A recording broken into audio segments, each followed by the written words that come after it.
किया गया वो आदमी जो क्लाइमेट की लड़ाई लड़ रहा था कि आज हमारी जो आप देखें जो क्लाइमेट जिसकी बात आज जब ये फ्लड आया जम्मू कश्मीर में पूरी तबाही मची, उसी क्लाइमेट के लिए वो कितने साल पहले बोलना शुरू हो गया था कि आपकी ग्लोबल वार्मिंग हो रही है, ग्लेशियर आपके पिघल रहे हैं।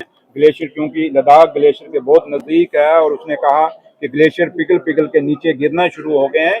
ये बड़ी अलार्मिंग सिचुएशन सोनम वांगचुक ने बड़े साल पहले कहा था। और दूसरी बात कि आप जब लद्दाख के लोगों को आज इतने साल हो गए, जब जम्मू 2019 से लेके आज तक 2025 तक, जैसे आपने जम्मू कश्मीर को लारा लगाया हुआ है, ये लारों लपों से सरकारें नहीं चलती। आपने अगर एक वादा किया था वहां के लोगों को, जो भी वादा किया था वो आपको पता होगा, दिल्ली की सरकार को पता होगा कि उन्होंने क्या वादा किया था लद्दाख और करगिल के लोगों को, और जो वादा आपने किया था आज तक वो पूरा क्यों नहीं किया।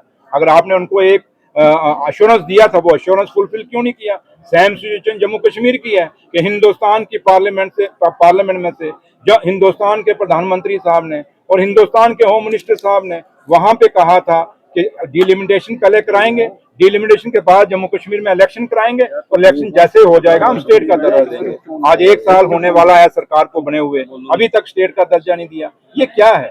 आप कब तक लोगों को दबा के रखेंगे, कब तक लोगों को जेलों में डालेंगे? अब क्या सोचते हैं कि सोनम वांगचुक को जेल में डालने से क्या वो लद्दाख की बात खत्म हो जाएगी?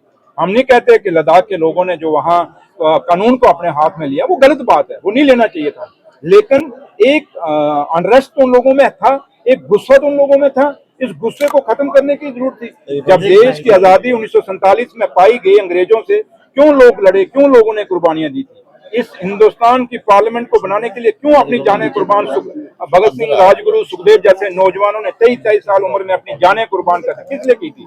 उनको एक गुस्सा था अंग्रेजों के खिलाफ कि भाई हमारे काम नहीं हो रहे, हमारी सुनवाई नहीं हो रही। तो इसलिए मैं आपसे ये कहूंगा कि आज हिंदुस्तान की सरकार का बहुत बड़ा फर्ज है कि देश में, क्योंकि सबसे बड़ी बात है कि हमारा जम्मू कश्मीर का स्टेट के दर्जे के साथ साथ नौजवान रोजगार के लिए गांव गांव भटक रहा है, शहर शहर भटक रहा है, आपके दरवाजों तक भटक रहा है। और आप लोगों के चैनलों में भी वो लोग आते हैं, वो कहते हैं जी हमें छोटा मोटा कोई आम पियन ही रख लो, तो लेकिन आप लोग भी कहां से रखोगे?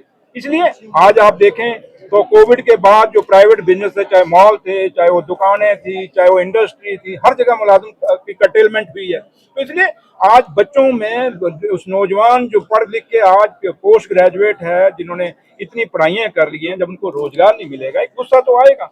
तो लिहाजा अभी भी वक्त है। मैं दिल्ली की सरकार से अपील करूंगा कि आप जो लद्दाख के और करगिल के लोगों से जो वादा आपने किया था उस वादे को निभाइए। ये मीटिंगें दर मीटिंगें नहीं चलेंगी, वही तारीख पे तारीख, तारीख पे तारीख। वो एक पिक्चर आई थी, उस पिक्चर में एक डायलॉग था, तारीख पे तारीख, तारीख पे तारीख। ये आज सेंट्रल गवर्नमेंट का ये काम हो गया, मीटिंग पे मीटिंग, मीटिंग पे मीटिंग। भाई मीटिंगों से निकलता क्या है? कम से कम मीटिंगें बात। अच्छा, फिर सबसे बड़ी बात है कि 2014 से पहले एक कल्चर था, जब भी कोई मीटिंग होती थी इतने बड़े लेवल की, तो उसके बाद में प्रेस ब्रीफिंग होती थी।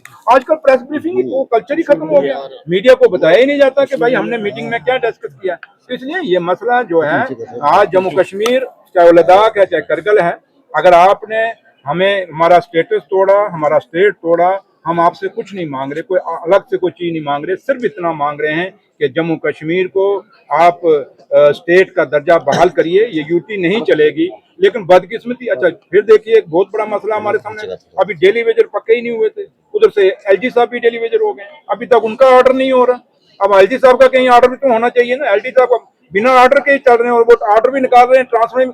हम ये जानते हैं कि एक बंदा जब रिटायरमेंट को 1 महीना रह जाता था कभी कोई ऑर्डर नहीं, आप लोगों को, अब सीनियर जर्नलिस्ट आपको पता होगा, वो ऑफिसर फिर ऑर्डर नहीं निकाल सकता था। तो एलजी साहब का परमानेंट ऑर्डर ही नहीं भी हुआ, तो वो ट्रांसफर कर रहे हैं, ऑर्डरों पे ऑर्डर कर रहे हैं। अब या तो मैं दिल्ली वालों को कहूंगा एलजी साहब का रेगुलाइज करो, जैसे हमने दिल्ली वेजरों को रेगुलाइज करना है, ऐसे एलजी साहब को भी रेगुलाइज करो, कम से कम हमें पता चले एलजी साहब पक्के हैं या कच्चे हैं।